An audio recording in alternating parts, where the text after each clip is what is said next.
Hello, YouTubers, friends, compatriots, your shills, death slaves, serfs, peasants, vassals, minions, wife beaters, husband beaters. I'm a useful idiot. Welcome. And today I pose the question, who's better at beating up their wives and girlfriends, NFL players or cops? And I know that's kind of a provocative question, and undoubtedly I'm going to get some interesting comments, but it's a very fair question to ask because we live in an era of selective outrage, and that's how propaganda works, that's how media works, and that's how the public works, because that's what propaganda and media has done to them. We now have selective outrage. And a good example of this is all the recent uproar over Ray Rice and this domestic violence case. And anyone that's seen the video, of course, is going to be very, very shocked. And it is a shocking video. And I by no means, or any stretch of the imagination, condone that activity.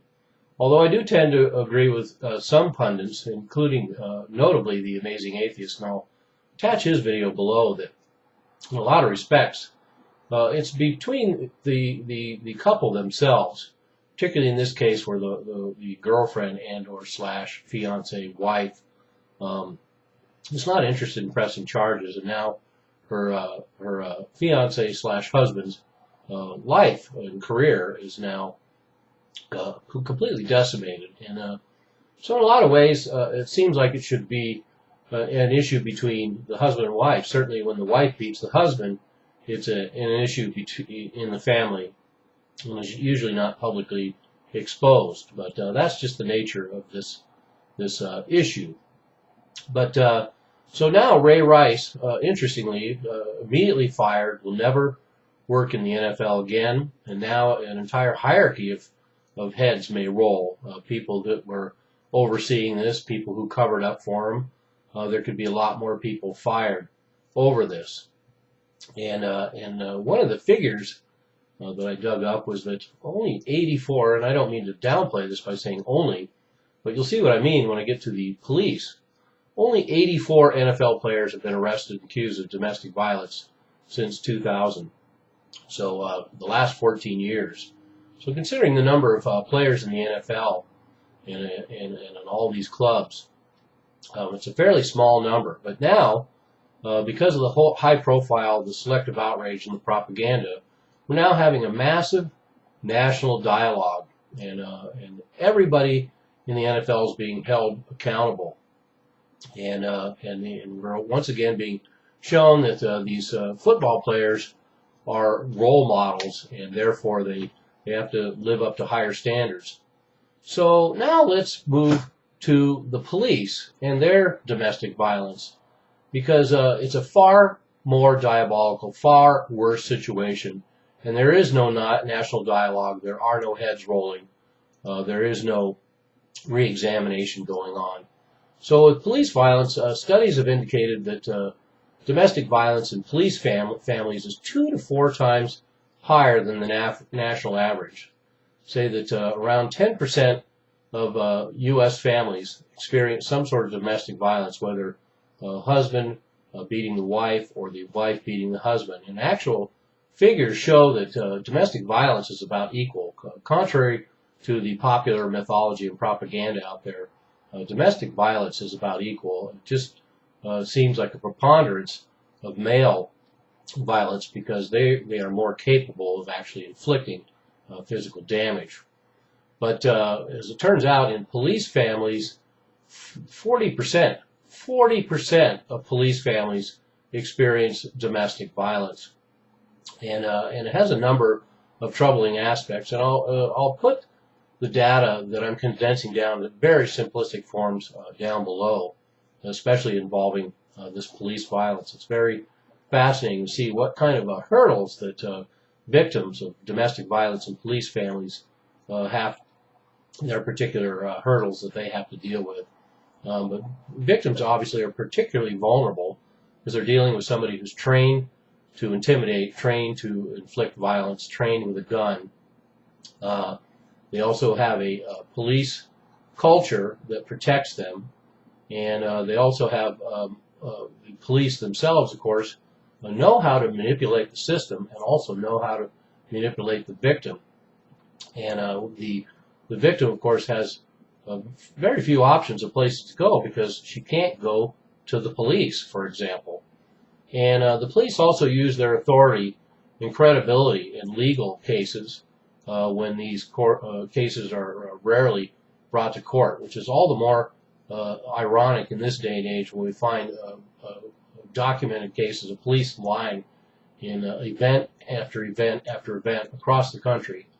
So why the police now have come to represent a pillar of authority and credibility and veracity when they have a documented history of lying across the entire nation is a whole another topic for a whole nother video.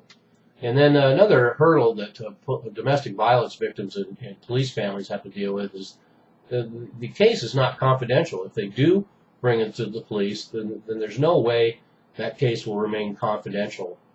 And the chances are that the perpetrator will find out from his or her comrades that this case has been filed, and will probably make things worse. And there's also a study done in 1994, and they found out that 45% of police departments don't even have an internal policy to deal with domestic violence in police cases. So once again, I hold up the fact that they're talking about all the systems they need in place in the NFL to check domestic violence in the NFL. We've had 84 cases of domestic violence since 2000, documented cases, I should point out. But in the case of 45% of police departments, they have no internal policy, and that seems like it should be an issue to be addressed. And one of the reasons, between 1990 and 1997, a good example, just one police department, the LAPD, Los Angeles Police Department, in that 7 years, they investigated 227 cases of domestic violence in police families. They only found 91 cases that they sustained. And that doesn't disqualify the other cases. It just means that the 91 were so bad they couldn't ignore them. And out of those 91 cases, only 4 officers were convicted. So out of 227 cases of domestic violence, only 4 officers were convicted. And one of them, his punishment was he was suspended for 2 weeks. A lot different from Ray Rice having his entire career ended. And interestingly enough, 26 of those officers were promoted, and 3/4 of the abuse wasn't even put on these policemen's records. So that's how good it is. That's how insulated the police departments are as far as domestic violence is concerned. They can, just one LAPD in a 7-year period had 227 cases, 91 cases went to court, 4 officers were convicted, and they generally just get counseling, and it doesn't even go on their records. And 26 of those officers were promoted. And a good example of that, and one of the reasons why I brought this story up in the first place, is because I saw the Ray Rice video, and I saw everything that happened to him, and all this national discussion, this national dialogue, and all this outcry. And like I say, there will be an entire hierarchy whose heads will roll, and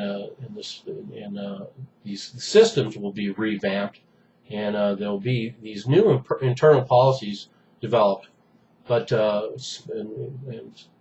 couple of weeks after that, video which I'll attach below, we have a Honolulu police officer, 18-year veteran, who was recently promoted to sergeant, even though he had a history of domestic violence. And we have a video of him viciously beating his girlfriend in a restaurant in after hours, a restaurant she worked in.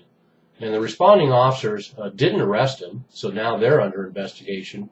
And not only that, but there's none of the hierarchy of officers, his commanding officers, anybody else that hasn't instigated an internal program, they're not going to be fired, unlike people involved in the Ray Rice case. In fact, this Honolulu police officer has a history of domestic violence. His ex-wife said he threatened to kill her if she called the police on him, and she did call the cops, and she filed 3 cases against him between 2002 and 2009. And yet he was still promoted to sergeant, and the entire command structure at the Honolulu police office was untampered with. And probably they're part of one of those 45% of police departments that don't even have an internal policy to deal with this. So I don't know about you, but I'd be more concerned about the domestic violence of the police forces, those who are supposed to serve and protect American citizens. I'd be more concerned about that than the private lives of media stars and football players. We have police out on the street every day. And unlike police officers, unlike football players, police officers have guns, tasers, tanks, shotguns, armor, and all the rest that goes with that. So we have a ill-tempered police out there who beat their wives, who are then sent out to so-called protect and serve the public with this arsenal. And I don't feel comfortable with that. I don't know about you. So here we go. More selective outrage. When's the national dialogue going to start about domestic abuse amongst police officers? And that's just a start. I'm a useful idiot. Don't you be one too.